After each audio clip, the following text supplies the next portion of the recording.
The disappearance of Amelia Earhart is one of the most enduring mysteries in aviation history, a story that has captivated the world for decades. Amelia Earhart was a pioneering aviator, a woman who broke barriers and set records in a time when aviation was still in its infancy. Her disappearance on July 2, 1937, during an attempt to circumnavigate the globe, has led to countless theories, investigations, and legends. Today, we'll explore her life, her final flight, and the many theories that have emerged about what might have happened to her. Amelia Mary Earhart was born on July 24, 1897, in Atchison, Kansas. From a young age, she exhibited a sense of adventure and independence that would define her life. She was not the kind of person who conformed to societal expectations, especially for women in the early 20th century. Her first encounter with aviation came in December 1920, when she attended an air show in Long Beach, California. She took her first flight in an airplane, and from that moment, she was hooked. She later said, "As soon as we left the ground, I knew I myself had to fly." Earhart began taking flying lessons in 1921 and purchased her first plane, a Kinner Airster, later that year. By 1923, she earned her pilot's license, becoming the 16th woman in the world to do so. Her rise to fame began in 1928 when she was invited to join a flight across the Atlantic Ocean as a passenger. Though she was not the pilot, her role in the flight made her the first woman to cross the Atlantic by air, and she became an instant celebrity. This fame gave her a platform to advocate for women's rights and to encourage more women to pursue careers in aviation. In 1932, Earhart made history again by becoming the first woman to fly solo across the Atlantic. She departed from Harbour Grace, Newfoundland, on May 20, 1932, and landed in a pasture in Northern Ireland nearly 15 hours later. This achievement solidified her status as one of the most famous aviators in the world. Over the next few years, she continued to set records, including being the first person to fly solo from Hawaii to California in 1935. By 1937, Earhart set her sights on an even more ambitious goal, to fly around the world. This was not a new idea. Pilots had attempted circumnavigation before, but Earhart's flight would be unique. She planned to fly as close to the equator as possible, covering approximately 29,000 miles. Her plane, a Lockheed Electra 10E, was specially modified for the journey. She was accompanied by navigator Fred Noonan, an experienced aviator who had previously worked for Pan American Airways. The first attempt at the world flight began on March 17, 1937. However, it ended abruptly in Hawaii, when the plane crashed during takeoff, requiring extensive repairs. After the repairs were completed, Earhart and Noonan decided to try again, this time flying eastward. They departed from Miami, Florida, on June 1, 1937, and made their way across South America, Africa, the Indian subcontinent, and Southeast Asia. By June 29, they had reached Lae, New Guinea, having completed approximately 22,000 miles of the journey. Only 7,000 miles remained, all of which would be over the Pacific Ocean. On July 2, 1937, Earhart and Noonan took off from Lae, bound for Howland Island, a tiny speck of land in the Pacific.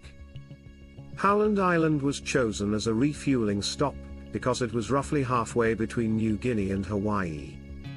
The U.S. Coast Guard cutter Itasca was stationed near Howland Island to assist with navigation and communication. However, from the very beginning, there were problems. Earhart's plane was equipped with a radio, but it was not ideal for long-distance communication. The frequencies she used were not always clear, and the Itasca had difficulty maintaining consistent contact with her. As Earhart approached Howland Island, she radioed that she was running low on fuel and could not see the island. Her last confirmed transmission was at 8:43 am, when she said, "We are on the line 157-337. We are running on line north and south." After that, there was only silence. The Itasca and other ships in the area immediately began a search, but no trace of Earhart, Noonan, or the plane was found. The US Navy launched an extensive search operation, covering over 250,000 square miles of ocean, but it was called off on July 19, 1937. Earhart and Noonan were declared lost at sea, and their disappearance became one of the greatest mysteries of the 20th century. Over the years, numerous theories have emerged about what might have happened to Amelia Earhart and Fred Noonan. One of the most widely accepted theories is that the plane ran out of fuel and crashed into the ocean. This theory is supported by the fact that Earhart's last transmission indicated she was low on fuel and unable to locate Howland Island. If the plane crashed into the ocean, it would have sunk quickly, leaving little to no trace. Another theory suggests that Earhart and Noonan may have landed on a different island and survived for some time as castaways. One of the most popular versions of this theory is that they landed on Gardner Island, now known as Nicamaoro, part of the Phoenix Islands in the Pacific. In 1940, British officials found a partial skeleton on the island, along with a sextant box and a bottle of Benedictine liqueur, which Earhart was known to carry. However, the skeleton was initially determined to be male, and the artifacts were lost over time. In recent years, researchers have re-examined the evidence and suggested that the skeleton could have been Earhart's, but this remains inconclusive. A more controversial theory is that Earhart and Noonan were captured by the Japanese. Some believe that they veered off course and landed in the Marshall Islands, which were under Japanese control at the time.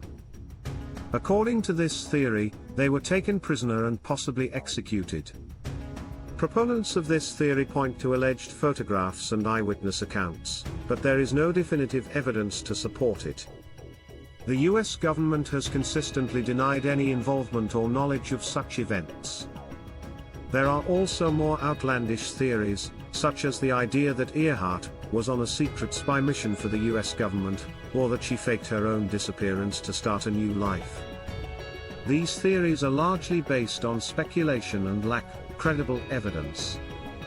In the decades since her disappearance, numerous expeditions have been launched to search for Earhart's plane. Advances in technology, such as sonar and underwater drones, have made it possible to explore areas of the ocean that were previously inaccessible. In 2019, an organization called the International Group for Historic Aircraft Recovery, TIRE, conducted an expedition to Nicamaoro, using underwater drones to search for wreckage. While they found some interesting objects, none could be definitively linked to Earhart's plane. The mystery of Amelia Earhart's disappearance has inspired countless books, documentaries, and films. Her legacy as a trailblazer for women in aviation remains undiminished, and her story continues to fascinate people around the world. She was not just a pilot, she was a symbol of courage, determination, and the spirit of adventure.